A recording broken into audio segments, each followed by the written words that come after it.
In Focus is powered in part by Go Chevrolet at I-25 and the Boulder Turnpike. Your source for new or used cars and trucks, and reliable service for most makes and models. GoAutoChevrolet.com.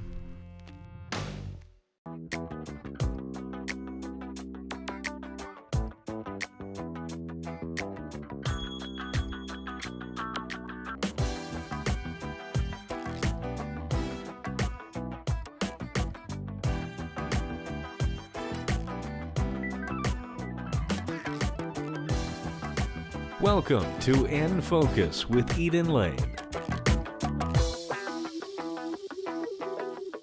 Later we'll get a special behind-the-scenes look at White Christmas at the Denver Center Theater Company, but we begin tonight at the Vintage Theater for their production of Kiss of the Spider-Woman. Later we'll meet with the stars of this production, but we begin tonight with the director, Craig A. Bond.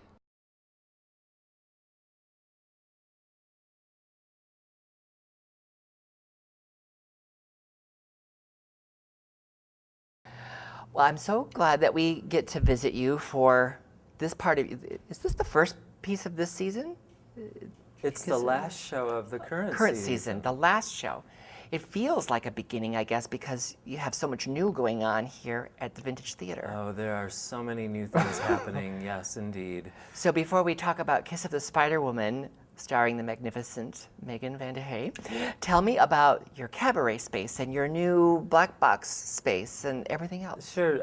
Vintage has been very, very busy over the last 3 months.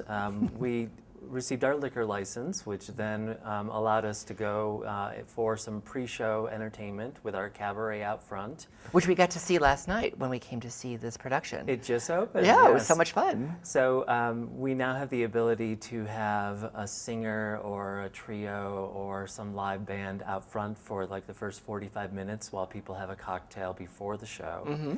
And we also, on the other side of the Jeffrey Nicholson Auditorium, we've added the Bond Trimble Theater, which is in homage to David Trimble and myself, and it's lovely. It's a 69-seat theater. It's almost a replica of your space on 17th Avenue. That's right. It's the old vintage intimate space minus the columns. So, Minus the columns, yes, that's right. It's lovely. We had Cider House Rules there, and it was a lovely opening. That was your first piece in that new space. Christened the space. That's an ambitious piece to put in there, too. Oh, it was a really large show for a cast size. I think there was 19 people, but it just seemed to work. It was really lovely to have the intimacy back as Did well. it sort of almost feel like you were going home to mount a production in that familiar configuration? It would have had I been the director for it even more. But yes, it was nice. I think that the audience appreciated it very much. I had several subscribers and donors come up and say they're so glad that we were keeping the intimacy alive. Yeah. And even though this space is your large space, this is your main stage space, this is still pretty intimate, and you're mounting an ambitious musical to close this season. It's funny to say closing in the fall when other seasons are starting, but you're closing your season in this space with a big, ambitious musical. And Kiss of the Spider-Woman, I thought would be a really nice coupling around the Halloween through that end of the year. And I was so grateful and lucky to have Megan Van de Hey available to do the part. So, this was the last show to be at the old Vintage space. So it wasn't selected for this space, which is interesting challenges when you go to the producing side of it, because now you're looking at, okay, well, how do you make it bigger because you have more room, but then you don't want to make it too big as far as production expense. And so it's an interesting kind of perplexed problem to have, It's a great set of problems to have, no matter how it turns out, because it means that Vintage Theater is still as ambitious as it was in the original, well, not even your original space, but in your previous space, and you're still daring yourselves to go beyond. Yeah, this particular piece, I think, it has such heart and humanity with the men's story, their love story surrounded, and I've built up the fact that Aurora, which then becomes Spider-Woman, has the ability to take these prisoners and pull them away and to rule over the entire prison. We tried to really build that into the script more than it just being a relationship of her with Melina. I hope that comes through. One thing that I did notice is there was a charming young voice that I hadn't seen before, I don't think, anywhere, that you've cast as Marta. Tell me about that and discovering, is she a new artist to the Vintage Theater? Yes, she's actually new to the area, and this show, the casting process took us a really long time, because it was about a year ago we started to cast it, and then the director switched, and then I became the director, and then we had to recast, restart again, and then we had, I think, 2 more go-rounds to find the right group of the male ensemble, and I kept trying to push more into the Latino community to come out as well. So it was an interesting mix of people, and during the process we found Julie to play the role of Marta, and she's just fantastic. What a great instrument she has vocally. And it's important that she has that ability to be that sweet ingenue voice with some strength behind it, because Aurora is such a presence in this show. Yes, the women's balance vocally had to be there, as well as it's nice to have that sweet quality when Megan is singing, as she would say, from her basement. She's down there in the very, very depths of a lower range, because Cheetah and others, you have to have that. And Vanessa Williams, I think, did it in a higher, slightly higher than written, but still. But this is the that, original, orchestrations and that sort of thing. So to have Megan singing from her lower range has her been basement. interesting. I'm going to be borrowing that. Yeah, go for it. Yeah, so it's been interesting, a good challenge for her as well. And did you tell me before we started that you hadn't even seen a production of this before? No, I often will take on a show to direct it and not have ever seen it. So I like that aspect better in some ways. I've never even seen the movie. So Wow. So when you So it's just the script and the music. Yeah, and then you can kind of look at it and say, okay, well, what's really going on here? What are the layers of the levels to the story, and how do you want to approach it? So it's kind of fresh. I enjoy that process more. Well, one thing that I have to say I admire about the company here is that even though you've grown into this new space and you have these new challenges ahead of you as an organization, you still have kept that daring spirit to keep trying things. And I so appreciate that, and I can't wait to see what you're doing next. Oh, well, thank you. Thank you for that. I know we get to talk to some of your cast, even though they're probably getting close to their call, so I want to bring them on out and talk to them about it. Sure. Thanks so much. Thank you.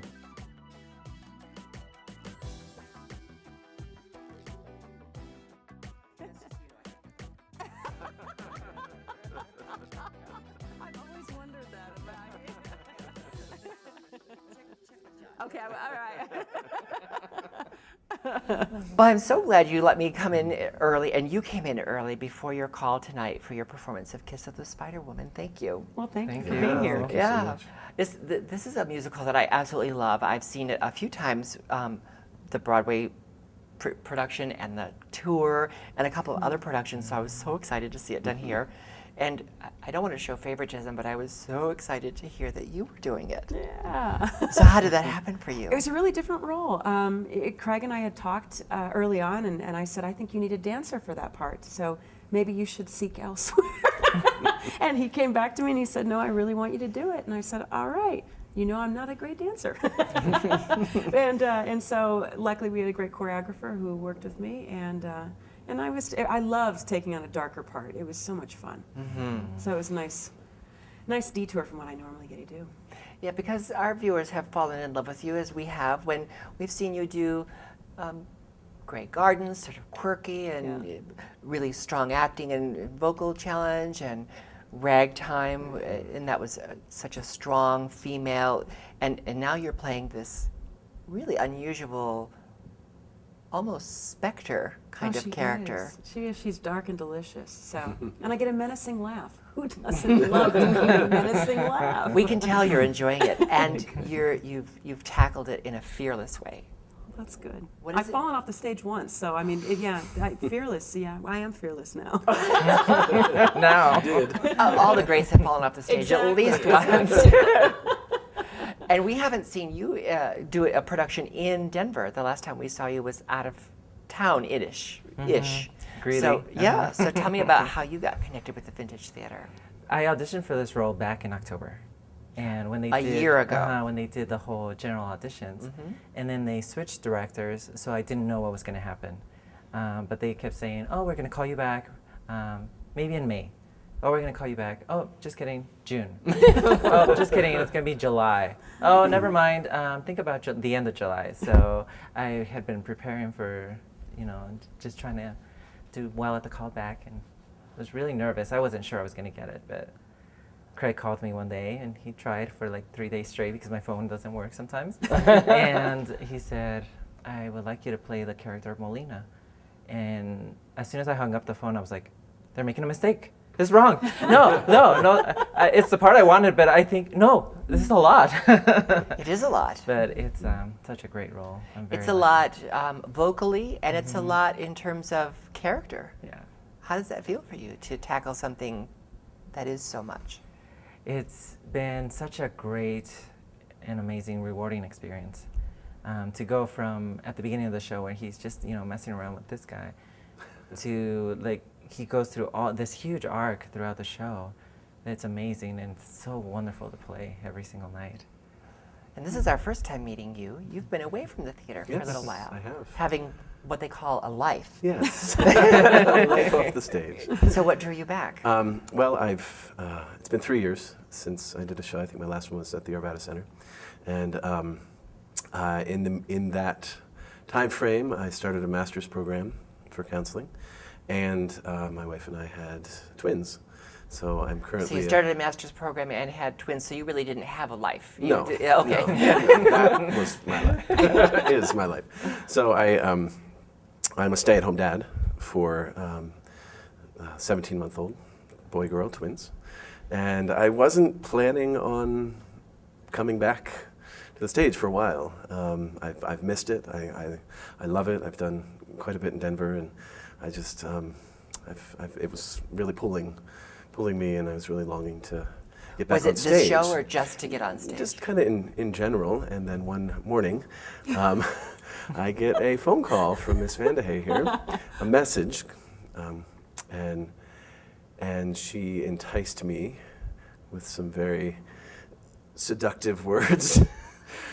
Oh my God! Dirty. It wasn't. I was going through my phone book looking for someone. We need a Valentine for Kiss of the Spider Woman, and I knew we had done shows together, and I knew Megan was doing Aurora and Spider Woman, and they hadn't found anybody. And she, in her message, she says, "And your name popped up, and I thought, perfect, masculine, handsome, good voice." I was like, "Okay, you can A little flattery and she'll do anything. okay, you got me." But I have to say, she was right, because your characterization was masculine and handsome and strong, and I so enjoyed that work. Oh, thanks. So tell me about creating this character. Have Oh. you seen any of the other iterations of this story before? Yes, I saw it on Broadway with Brent Carver and Anthony Crivello and Cheetah, and just amazing.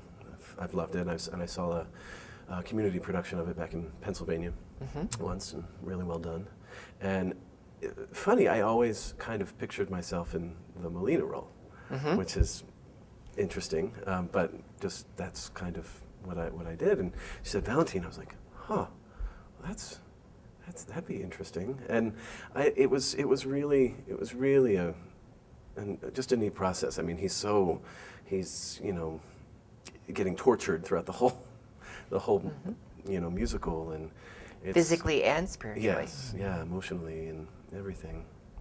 So it was really a good challenge, really good opportunity to kind of jump in there and make it work. So in the intro, we talked about a little bit about what the story was. We talked about that it was an adaptation of that original movie with Raul Julia and William Hurt. Right. And in the film, it just screamed to be a musical to me. And so when it was finally created, I was so excited. What was your reaction when had you known this story before? Did you? Very little. Very little. I did more research after I had found out I'd been cast, and In May or June or July or whatever. Right. And my call was like beginning of September, so that was yeah, it was stretched out. you're right. It was perfect. Yeah. I mean, the show it was screaming for music, and then of course Kander and I come in and you go, oh great, perfect. Tackling the music was kind of interesting. They wrote it with Cheetah in mind, and Oh yes, it was very definitely written for her. wow, she smokes a lot. Craig told us that you referred to it as singing from your basement. It's so true. She is down in the basement so much, and so it was definitely a vocal challenge for me to hit some of those notes. But it adds to the darkness of the character, which is so much fun. So, and I love getting a chance to sing down there because I don't get a chance very often. I love getting to hear you sing down there and to see you be this sassy. So tell me about that. Tell me about sassy, this huh? sassy, sexy, ominous side of Megan Van de Hey. To tell you the truth, terrifying. No. No, I promise you. When I think of like sexy and just that dark seductress, yeah, my name doesn't pop up typically, and so tackling that, just walking in heels is kind of a struggle for me on a day-to-day basis. So yeah, it definitely proved to be a challenge, and I think that you starting from that place where you kind of go, oh, I've got to play sexy, and then you kind of erase that and you go, okay, I don't play sexy very well. Instead, let's play powerful, let's play menacing, let's play with some of those, and hopefully the sexiness will come through that. It does. Okay, good. It does. Good. Don't you agree? Yes. The first time I saw her in that red dress at the beginning of the number, I turned around and I'm like, oh, hi. There's a couple of your wardrobe selections in this show that I wouldn't mind borrowing when the show is over. We'll talk later. Yes, we'll talk. So you're in the middle of your run now, right? Second weekend. Second weekend. Yeah. What do you think has changed from your preconceived notions before you began the rehearsal process? And then it's always different when you finally do it in front of an audience.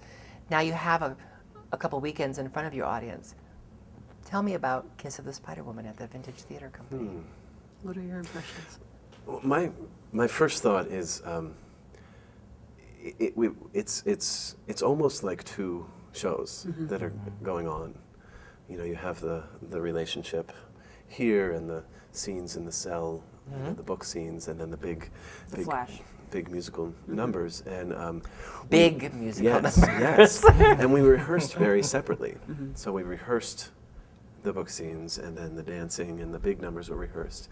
So bringing it together in the final weeks, and then putting it all in front of the audience, it's become one show, and thankfully, and I think it's really powerful for me too, is knowing how much for me it is a book musical, more than it is for you, and well, we share a I'm used to majority doing of the both book. musicals. Yeah. So So it's changed for me. I'm really enjoying the just the movement and the progression of the book scenes and how they've grown, and the relationship between Melina and Valentine, and it seems to be growing more and more every show, and it's a joy to share that with Gabe on stage every night. Really How about is. you, Gabe? How do you, at this stage, having a couple of weekends in front of your audience, how does it sit with you? How do you describe it now? I think the first week I was really terrified. Really terrified. I'm like, can I actually do this? But now when we came back into it last night, it felt more settled, more at ease, Absolutely. and a lot easier actually than I thought it would. And so I was able to have a lot more fun with it and just relax and let the character take over. You were having fun last night. Yeah. That was great. We were having fun right along with you. Oh, great. Megan, I know you said that some of it scared you, which is part of the reason you did it. So now that you've done it for a couple of weekends, Tell me about it. What is it now? It's still scary. No. No, I promise you, it's still, but it should be. I mean, for me, that's part of the challenge. That's part of the fun. So, dancing always terrifies me, and luckily I'm surrounded by some lovely dancer boys, and that makes it easier when you look over and they look so sweet and sexy, and you go, oh, that's why I do music. But no, it should be a little scary every night and challenging, and it's been fun. It's interesting to see how audiences react to it. It's a tough piece. I think it's deceptively difficult. Because even people who only casually know this musical will know some of those big numbers. Exactly. And that doesn't really get to what they're going to experience when they hear, exactly. which is a good thing. It is. It's scary to take on a part too that's so. I mean, you think of Chita Rivera when you think of this part. At least I Or do. Vanessa Williams. True. See, I always default Or to Megan Van Dyne. Well, I don't know about that, but I always think you think of Chita Rivera and you just think, oh, gosh, how can you ever measure up? And then you finally throw that thought away and you go, okay, well, I'm not going to measure up to hers. I just have to find my own. Well, that's trying to imitate somebody else, Entirely, and you yeah. have to do your own Aurora, which you did very well. Thank you. I had so much fun, not just coming to your show last night, but getting a chance to talk to you about this work, this ambitious work to close the season at the Vintage Theater Company. Thank you. Thank you. Thank you so Thank you much. for your time.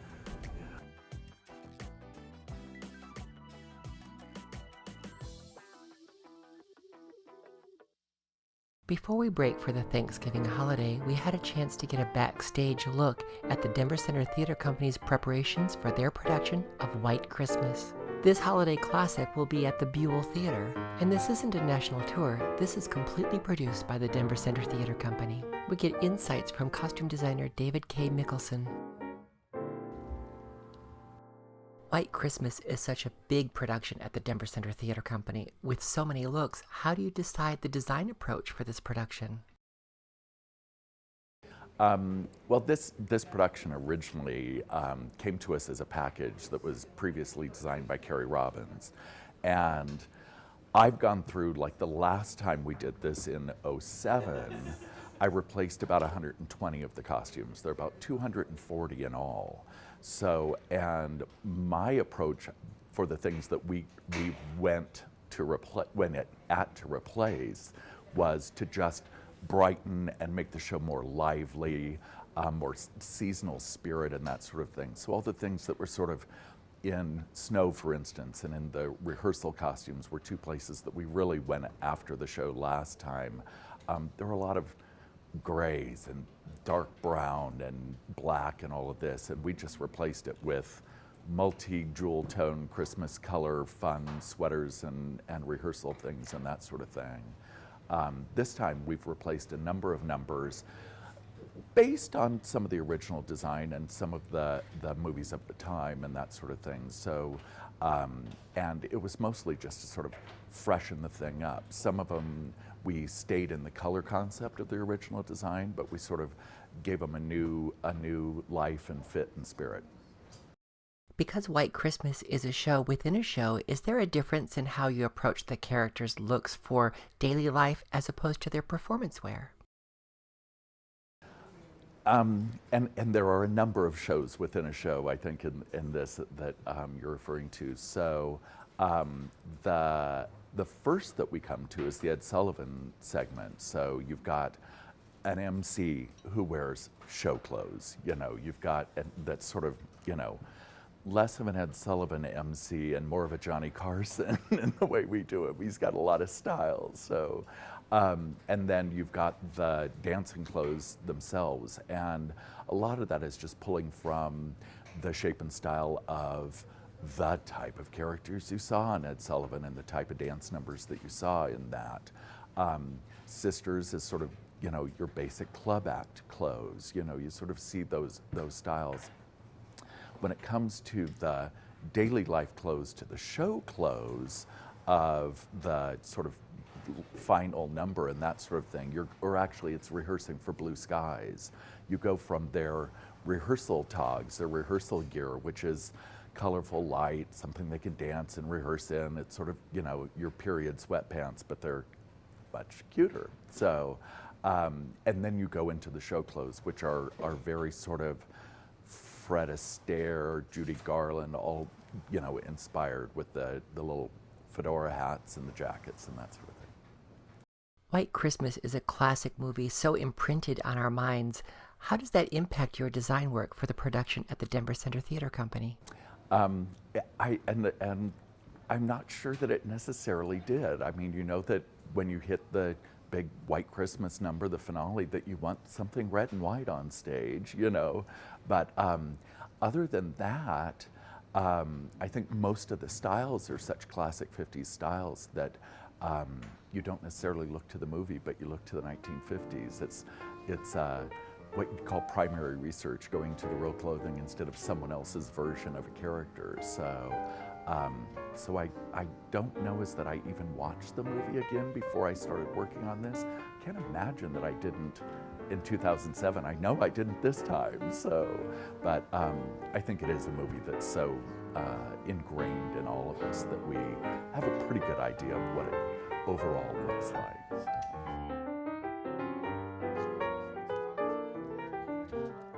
Next week is Thanksgiving, and we'll be off so Colorado Public Television can bring you special programming. But the team at the Denver Center Theater Company's production of White Christmas will still be working to bring you this wonderful production. Details are available online at denvercenter.org.